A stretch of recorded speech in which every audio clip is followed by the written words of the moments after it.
Truyện ma tiếng chuông. Ngoài việc khí hậu trong lành thì nơi đây chẳng để lại ấn tượng gì. Cảnh quan nơi đây thậm chí còn thua xa các miền quê mà tôi biết. Ở các mảnh đất còn có cái để tham quan, hoặc ít ra thì cũng có những món đặc sản để mua về làm quà. Xăng xong xe còn rất ít nên hai đứa tôi không thể đi đâu xa.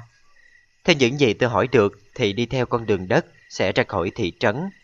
Đi thêm chục mét nữa, chúng tôi sẽ tới một thị trấn khác. Nơi đó có các dịch vụ thương mại tương đối phát triển.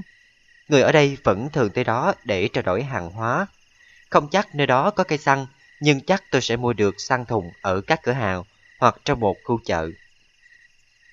Sóng điện trường nơi đó chắc sẽ ổn định, để bọn tôi có thể liên lạc được với nhóm anh cả. Hẳn rằng họ đang tổ chức một bữa tiệc ngoài trời, chụp ảnh hoặc ghé vào các quầy hàng để mua đồ lưu niệm. Nếu trời tối, họ sẽ dựng lều, cũng có khi tìm một nhà trọ giá rẻ để nghỉ qua đêm. Nếu không phải tôi và Đáng tới muộn, thì đã có thể cùng họ có 2 ngày vui chơi tuyệt vời. Tôi vẫn nhớ những chuyến du lịch bụi của mấy năm trước. Đó là một bữa tiệc ngoài trời, trên một khu đất hoang. Chúng tôi đã đốt lửa trại, mở cassette và chia ra từng cặp nhảy múa theo ánh lửa. Trong đầu chúng tôi có vô số các ý tưởng kỳ quặc, nên chẳng khó để duy trì ngọn lửa trại tới suốt đêm. Bọn tôi không bắt chuyện với bất cứ ai trong khu nhà trọ. Còn những người ở thị trấn, tôi chỉ lời mời khu mua hàng, hỏi thăm về đường đi. Ngay cả lúc nhận từ họ những con cá còn tươi, hoặc cái bắt tay thân thiện từ một người già, cả tôi cũng muốn bắt quan hệ với họ. Và tôi biết họ đã giấu tôi về tiếng chuông lúc đêm tối. Không ai trong bọn họ thừa nhận là có tiếng chuông được đánh từ buổi đêm.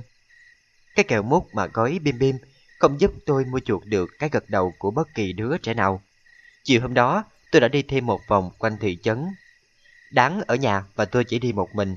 Tôi bỏ một chút tiền để thuê chiếc xe đạp của một người trong thị trấn. Chiếc xe hơi cà khổ nhưng khá bền.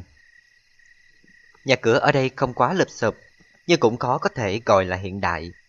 Ngoài các ngôi nhà trọ thì tất cả đều nhỏ nhắn, trong chục mét vuông.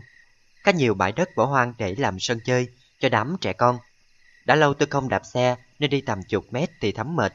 Nhiều quãng đường tôi phải dắt xe đi để tránh đâm vào ổ gà hoặc bị tuột xuống một con dốc dài tới đầy đá găm. Chỉ nhớ tôi rất tốt nên dù đã quẹo vào chục đoạn đường, tôi vẫn nhớ đường về nhà trọ. Ở hai bên đường có đủ các loại cây, nhưng tất cả đều đã trụi hết lá. Cả những cây cao tầm 1 mét tới những cây có thể liệt vào hàng đại thụ cũng đều rụng sạch lá. Đang là mùa hè nên không lý nào cây rụng nhiều như vậy. Khi tôi lấy con dao nhỏ móc ở chùm chìa khóa, rạch một đường sâu thì thấy nhựa cây vẫn ứa ra. Tôi ngắt dòng suy nghĩ bằng giả thiết về một trận bão lớn càn quét. Những cái cây không phải mối bận tâm của tôi nên tôi đi tiếp. Dẫu vậy, những hình ảnh của cái cây trụi lá đã đưa lại trong đầu tôi. Những cái cây thật cao với bộ cành nhọn hoắt vươn dài từ phía dưới như cái móng. Các cành nhô ra, cài cắm vào tạo thành những cái gai nhỏ quanh bộ vuốt. Tôi chuyển dòng suy nghĩ về hướng khác. Hướng đó gài thêm vào thân cây một đường nước sông ấm. Và trong cái hốc nước đó là tiếng ùng ục của một cái bụng đang cồn cào. Mày thấy ông ấy thế nào? Đáng hỏi tôi khi vừa bước vào phòng. Khuôn mặt Đáng vẫn mang vẻ xanh xao của một người nhiều ngày chưa ngủ. Môi gã trắng bợt và khô cứng.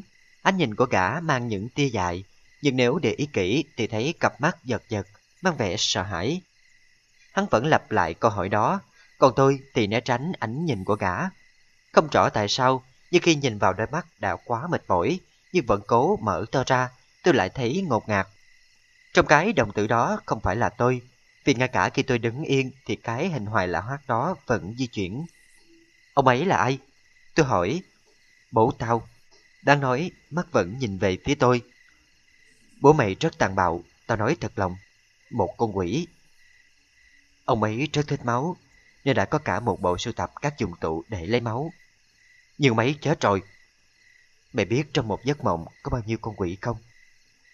Mày có thử cảm giác mạnh không? Tôi nói, ta biết một chỗ. Ở thị trấn này ư? Ừ, nghĩa trang của thị trấn. Bi mộ ở đó nhiều gấp mấy lần ở Quảng Trị, tha hồ mà tham quan.